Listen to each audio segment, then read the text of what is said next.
Bon, alors on suit visiblement cette histoire de gamin dont les parents tiennent une ferme qui menace d'être inondée. Alors la scène a une bonne tension.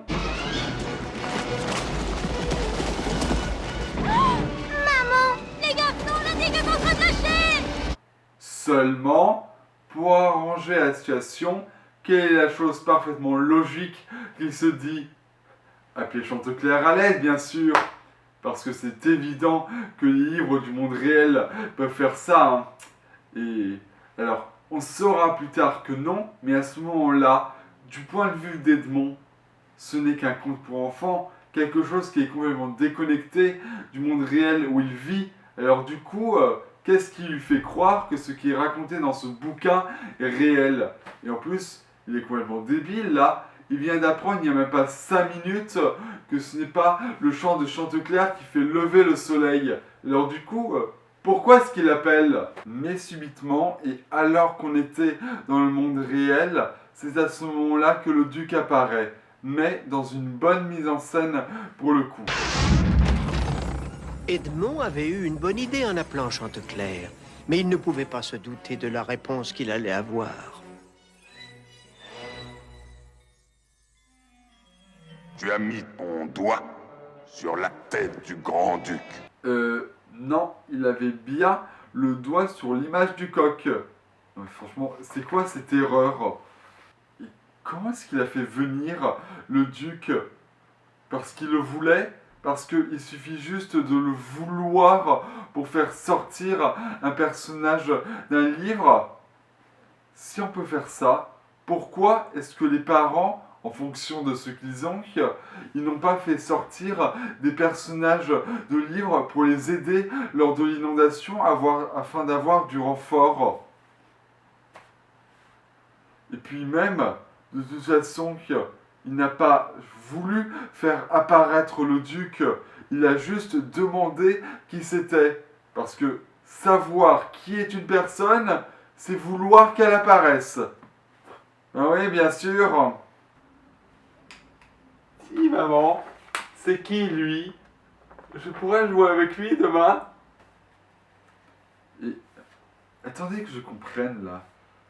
Comment un personnage qui vient d'un monde animé peut apparaître dans le monde réel? Et les parents d'Edmond, ils n'ont pas vu ça, eux? Même si je sais qu'ils sont occupés, ils auraient pu demander à ses frères d'aller voir ce qui se passe, non? Ces vers coûtent cher, petit morveux. C'est le grand-duc. Celui qui a causé... Donc, abîmer le livre peut avoir un impact physique sur le duc, et il suffit de simplement appuyer très fort sur le livre pour briser son monocle. Ok? Bon. Et ben alors je sais comment régler définitivement le problème du duc, des hiboux et de tout le tintouin alors. Que fais-tu? Arrête! Non!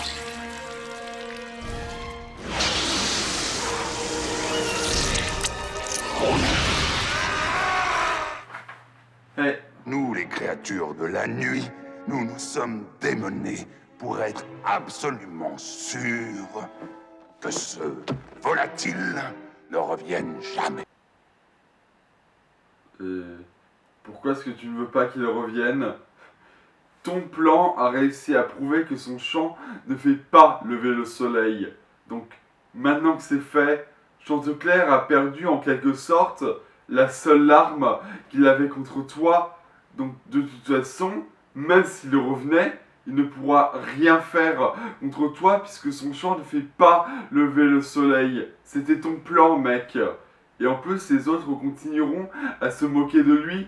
Donc, pourquoi est-ce que tu ne veux pas qu'il revienne? C'est- tu- Là, on dirait vraiment qu'ils ont voulu mettre les deux approches contraires, que son chant fasse lever le soleil et que son chant ne fasse pas lever le soleil en même temps, dans la même réplique. Non, non mais, Don Bruce, il pense un peu à ce qu'il écrit ou pas? Et je dois ajouter que j'ai absolument horreur du rock and roll.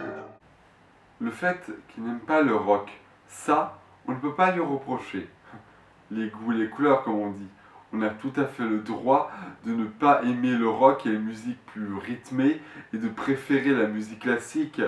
Non, ici, le vrai problème, c'est que là, c'est traité de façon tellement superficielle que le seul message qu'on peut recevoir, c'est que les jeunes, ils aiment forcément le rock et que s'ils n'aiment pas le rock et qu'ils préfèrent la musique classique, ils sont forcément des méchants.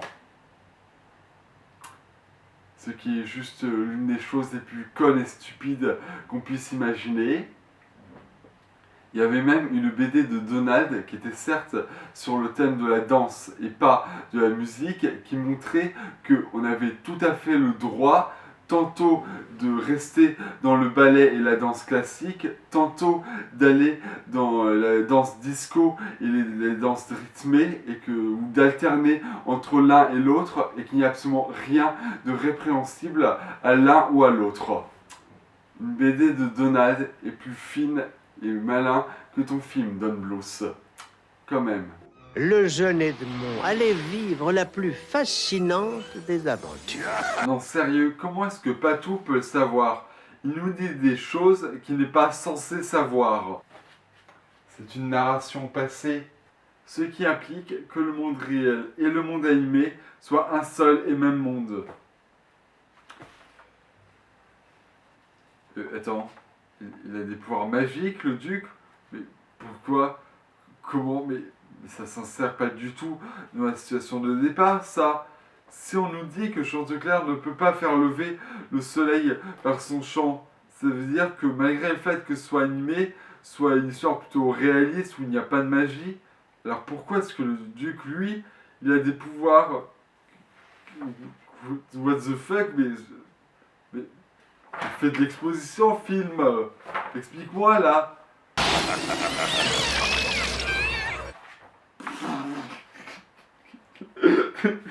non, mais c'est quoi ce plan ridicule à souhait? Non, mais je suis censé être inquiet, là, sans blague. Je suis vraiment censé être inquiet pour ça? Non, vraiment pas, hein. Non. Je vais y revenir, mais dans quelle mesure il transforme le tout? Il transforme le petit et la maison, mais jusqu'où c'est transformé? Ce que je veux dire, c'est que comme les pouvoirs et les règles de l'univers ne sont pas définis, c'est dur de comprendre dans quoi on s'embarque. C'est là que j'entre en jeu. Ça se voit, Hank! Vous me croyez aveugle? Bon, on va aborder un problème du film qu'on verra au fur et à mesure, un problème dont malheureusement bien de dessins animés souffrent. Il se force à sur-infantiliser le film en exagérant des grimaces, en ridiculisant les personnages et en foutant un bordel monstre et surtout en retirant toute forme de profondeur dans le scénario et les personnages. Doucement, aïe, aïe, aïe, aïe, aïe. Bon, même si sa réaction est exagérée, il y a quelques mois de ça, j'ai été mordu par un chien au bras, juste là, on voit encore la cicatrice, et je peux vous dire que ça fait mal. Ça faisait mal. Donc la grimace est exagérée, mais la réaction, là, oui. Elle est vraie, là, la réaction. Donc pour se débarrasser du duc, non, ils ne vont pas essayer de faire la chose la plus logique à faire, à savoir d'utiliser le livre. Non, ils vont juste utiliser la lampe torche. Retenez bien ça, retenez bien sa réaction.